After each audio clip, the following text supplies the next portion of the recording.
The first thing I noticed was how different from the director's past work this looked while still discernibly him. The lighting and shading wasn't as colorful. Despite the absence of that heavy color grade I grew to expect from his palette, shots were still rich in elements the crew studied to obtain a look that would have convinced me that these were from some 80s film I wasn't familiar with. It's not just the grain, it's the way the skin shows on camera. It's the sweat. Every character is given this 80s action hero aura at first sight. A homage to vintage cinema under the pretext of a Star Wars film, and I thought Super 8 looked vintage. This was me discovering that a film could look both old and new. An aesthetic awakening, one might say. A director and his longtime DP collaborator saw this as an occasion special enough to do something different. This discernible shift in technique informed me on the film's perceived importance by the people making it, and I folded as hard as paper possibly could. I decided that I wouldn't do the healthy thing of moving on from Star Wars for good until I nostalgically lament what it was about this film's look that consumed my soul. First of all, they did an impeccable job making sure that every shot would be more mysterious and exciting than the next, treasured, rich in analytical value for us to obsess over for the grueling months to follow. Instantly iconic, mainly thanks to being directed by a man whose retro obsession came out well enough to earn him the job of directing what I feel safe to call the most important sequel in history. Remember J.J. Abrams? You sent him to jail for that Exegolian fiasco labeled Episode 9. Indefensible. Not even for the few things for which I like JJ as a director, far more present in The Force Awakens and the one thing making it remotely rewatchable. We might not admit it, equating loving JJ Abrams to loving Taylor Swift, but I think we feel it. I still feel the same watching that shuddering spinning torpedo POV from that Star Trek 09 opening. Same goes for whenever I see that thumbnail. I hit the... and I'm back in October 2015. Choices were made and Disney and I were miraculously on the same page. Being his biggest fan at the time, JJ's involvement made for about 70% of my excitement. There's fan service and then there are shots further selling you on what made you such a fan of the man at the wheel. Fan service is a snap zoom. No one does dogfights like Jeffrey Joseph Abrams, the sole factor which in my opinion still makes Disney hiring this man for Star Wars as its best move since. Maybe the one and only reason why I still want him to keep getting work. Not enough filmmakers fake a telephoto lens for CG shots. A pretty efficient way of showcasing both scale and speed simultaneously aside of being visually satisfying. I'm telling you, is the best. What about Nolan? No, I haven't seen Dunkirk. I'm sure it's all as well planned and edited as any Nolan set piece, but I just don't feel that he corresponds to how I personally want Star Wars to move. I think it's this complete submission to practical effects that might be keeping him one step behind from being able to move the camera in ways that scratch a visual itch as directors like JJ, or need I say it, them, do so well by not being scared of CG. Nolan's kind of lacking in that rock and roll sensibility, almost crippled by that aesthetic dogma. I'd say Villeneuve doesn't have that problem, but with him, it's less about how something moves and more about its presence, atmosphere over speed. I kinda want both for Star Wars and we saw it. JJ's diagonal compositional inclination best shown in Star Trek now applied onto Star Wars was, I'm sad to say it, a heavenly match. Quit lying. I remember our hearts collectively exploding on that X-Wing shot. There really is a chemistry to placing those jets in that unfolding crescendo formation. JJ is a chemist, and I still believe him as the best thing about whatever those strange 5 years were. I'd say otherwise if The Last Jedi didn't look so polished and had more of Looper's grit and personality. Neither was I a fan of Johnson's handling of space battles, making me miss the intensity Abrams always brings to aerial combat, but it's not just the spaceships, it's also the characters. I might have been foolish to expect action on par with the raid due to some names involved, but I was at least happy to feel Into Darkness's Khan channeled through Kylo's violent rotative body language. I was ready to call him my favorite Star Wars character just for the way he stands, the way he walks, the head turns, the rageful command in his force use. JJ's got an eye for the right camera movement to give any gesture the right punch. You'd even be watching episode 9 and every now and then you're reminded of a director's love of the game. Combine that to him being an actor's director and you get Adam Driver's performance as Kylo Ren, aka How I Think I Look When I'm Angry. That blast deflecting is to me Star Wars at its coolest, as it should be. Yet another instance of a man transferring his love for the IP onto every frame.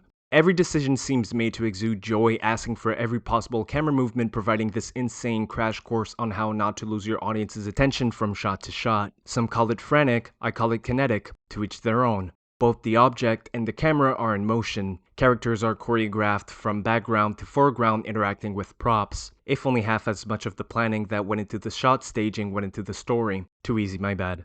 I may have been young, but I miss feeling as if a Star Wars movie could teach me about the importance of film. Star Wars felt important because it looked like it. Can you not see the romance in every shot of that stupid desert planet? Shooting in a real desert felt like a sign of prestige movie making. Star Wars and Lawrence of Arabia in the same sentence used to be a normal thing to hear. Real movie vibes. Star Wars was something you could touch and actually feel by the eye. People don't tend to dig too deep into a shot's technicality, but we were at a point where the little things really mattered, like dust on a stormtrooper's outfit, or real reflection coming off it. The non-synchronized pivoting of the troopers showing that it's all real men in suits. That was great and all, but being one step ahead, I was noticing different takes across trailers like Kylo using force push. I prefer the second one. I was in class at some point and called some buddies over to better notice the film grain just for that to be described by a fellow classmate as autistic behavior. I took offense to it. That was long before I began to embrace my personal little spot on the tism meter. He was dead on though. I was speaking about a shot's millisecond with a concerning level of analytical enthusiasm, but like I said, this was a communal experience. I was enabled.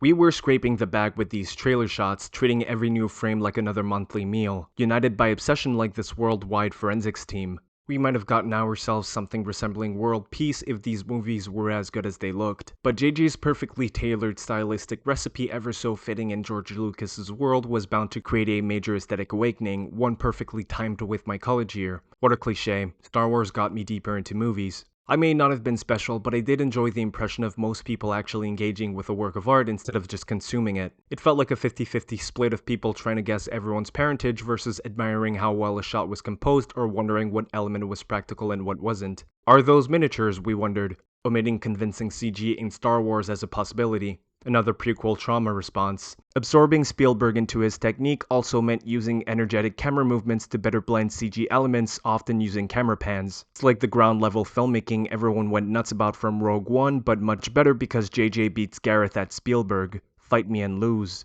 Despite wishing that it leaned a little more into JJ's zoom lens shaky cam insanity, there might still be a good argument for this being the most stylistically heavy Star Wars film, with a director's signatures so easily traceable across his career now more apparent than ever in his biggest project at the time.